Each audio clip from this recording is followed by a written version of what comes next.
What's up, guys? Welcome to part 6 of Nathan Builds a Rod.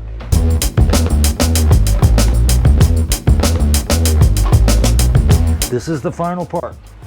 Let's go back through what happened so far. One, we bought a kit, right? Yep. And then we broke everything down. We splined the blank to find the center point. Yeah. Right, you did that. And then we reamed the grips. We cheated. Use your power tools. Power tools. That's not a bad thing. We then we installed the reel seat. You built your arbors. Got everything glued up. Then we did the guide layout. Yes. Right? Yep. And then you showed me how to do the first. The wrap. Yep, I did the first wrap. That one's mine. Yep. And then the rest of them you are can see a mine. little bit of a difference. Well, hey. But it's your first rod. I got to tell you, these are better than my first ones were. So yeah, I'm proud of you for what you've done here. Well, thank you. So what we do after that?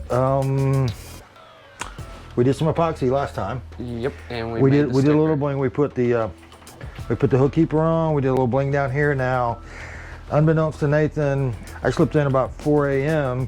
and did some epoxy ramps in place of the winding. These rubber winding checks, they came in a kit and they're all right, but I like doing it. These will work fine for your first rod. I don't like using them. I built these out of epoxy and I think they just look trick. But that's just me.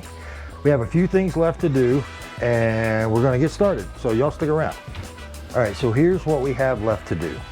When we were building the handle, we said, oh, we're not gonna put the butt cap on, and there was a reason why. Okay, the reason, and this is not necessary, but I like to do it, and that's to balance these rods. So step back a little bit, Nathan. What you'll do is, like, this rod seems a little tip heavy, so give it a whirl and just watch your tip. Just put it in your hand and just let it lay. So that's, I don't know if you like it that heavy. That's a little tip. That's a little tip heavy. So here's what we're gonna do. We're not gonna do it on camera because we're gonna do this after the fact. But what we will do is we're going to epoxy probably a 1/2 ounce, because I think that's what it needs, right into the bottom of the blank with your paste.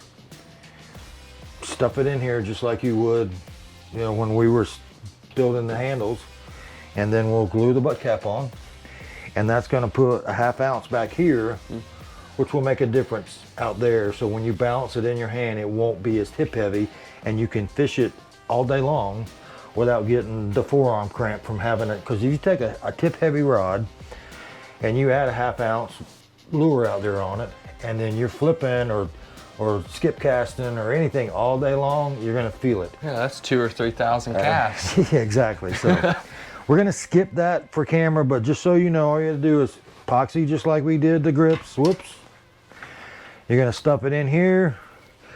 You're going to put the butt cap on and then stand it up and let it cure overnight. And then you'll never be able to get it off. Cool. All right. All right, so that was step number 1. Step 2 to finish, this rod, you've got your thread on, you've got a coat of epoxy on that. It's tough enough you could fish with it.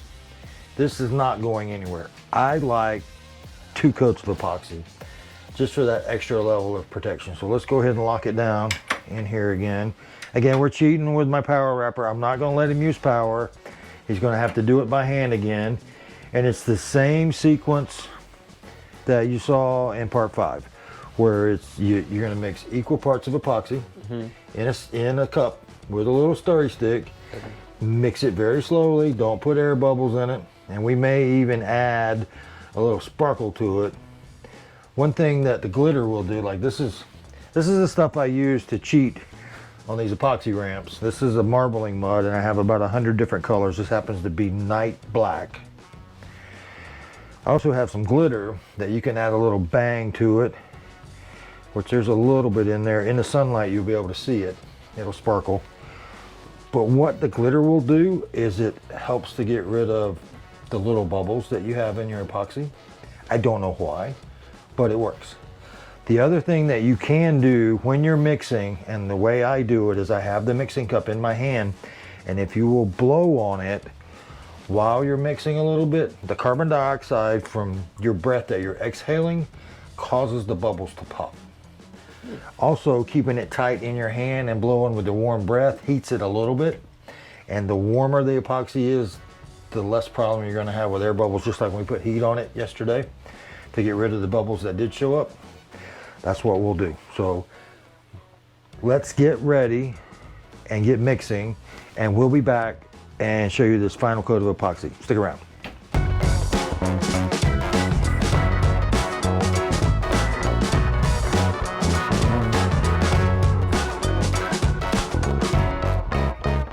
Back then, because that's what I wind up doing, is moving epoxy back and forth. Okay. Did you already soak that one? Yep, this was my last one that I could. All right, so now you're going to move down. Now it starts with this one, so Yep. we're going to start the process all over again. Yep, drop it and go. You don't have to go back in there every time. You don't need that much epoxy. You're going to have to scrape it all off anyway. There you go. Go to the next one.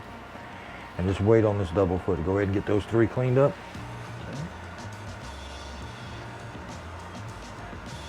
Now while he's doing that, these epoxy ramps, I will show you guys how to do these in a later video. You're not going to want to try it on your first time playing with epoxy. It was years before I figured out how to do it, and then it was probably 10 rods before I mastered it. So, you know, this is coming though. Epoxy ramps, they look cool. You can do all kinds of colors, you can do sparkles. I'm going to do an entire handle out of epoxy here in the future, which is going to be a very cool build. I've been planning it for a while. So you'll get to see that one too. That looks good. All right, now coat these and scrape them. And then we'll start working on this label and this little bit of bling you got going on back here in the back.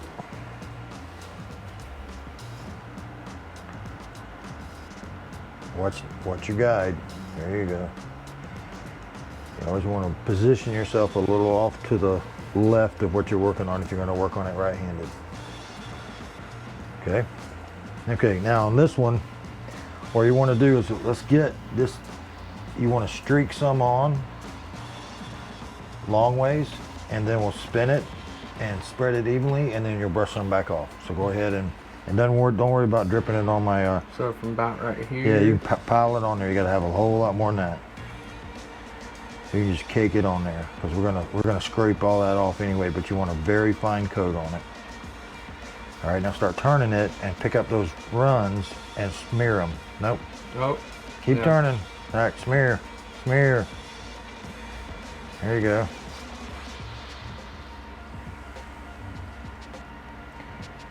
And you may need to smear some back this way now if you get it piled up on the end there too much. And you see the sparkle coming out on against the white? Yeah, that looks sweet. Looks like pepper. It'll shine in the sun. It's bright. All right, so be careful you don't pile too much. You need to go ahead and coat that one. Spin it and coat it. Okay. And then I'll do this one down here for you, but I want to show you real quick. Now, I hope you guys can see this. If you take, you're going to need to steady your hand somehow, but if you take this brush and get your hand steady, dragging that epoxy, you'll have a nice, neat epoxy line.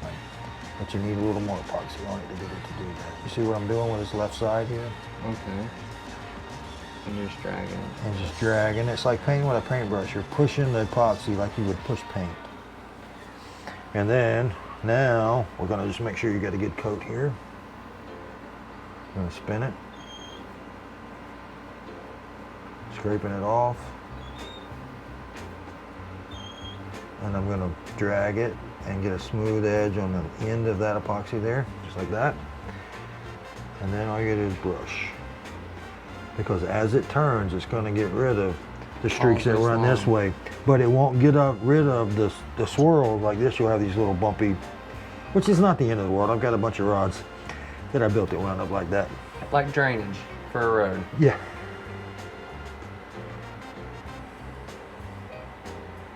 Okay, you got that done. I did this one already, but what we're gonna do is well, I'll let you do it. This is your rod.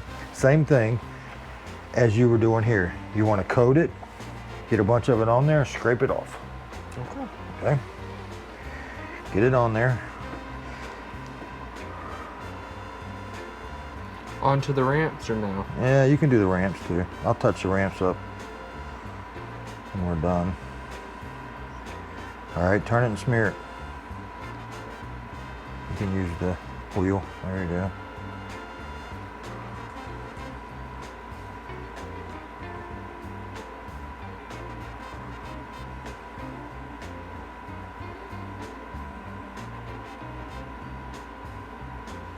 You got to get all those threads covered all the way back down to this ramp here. There you go. Smear it, smear it, smear it.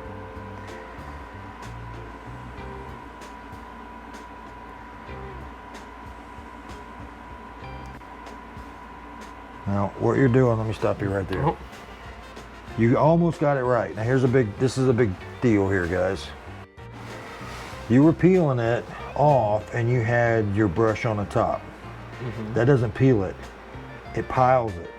You have to be underneath the rod at an angle like this to get it to peel it. Because what it was doing is it was running out from around the brush and just staying on top of the blank.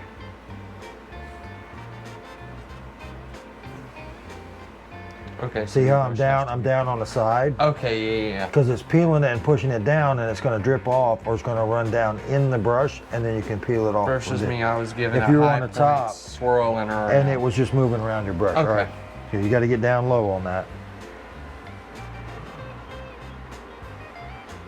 About right there. Yep, there you go.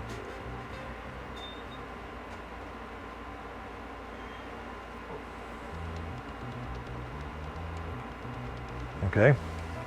Now you're going to want to brush it out. Now, when you have something on both sides, what you will want to do is we're going to flatten this brush up a little bit, and you're going to pick it up and you're going to go from each end.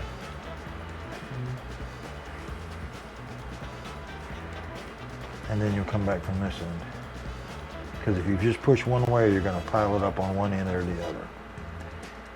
And I use different lengths. Each one is a different length, so it's spreading and epoxy evenly. All right, I'm going to touch up these ramps. Going to throw a heat gun on it.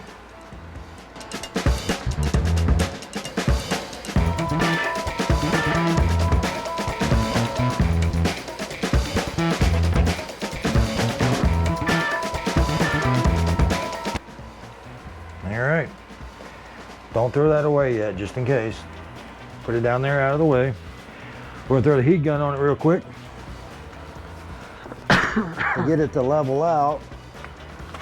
It's the easiest way to level this epoxy. All right, remember.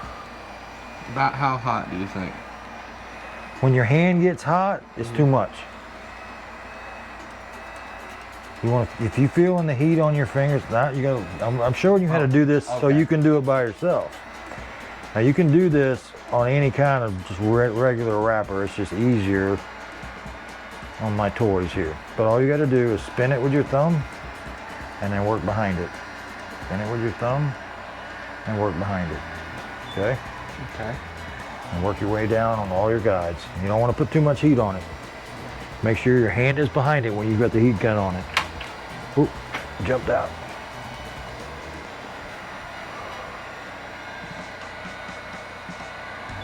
There you go, that's probably plenty.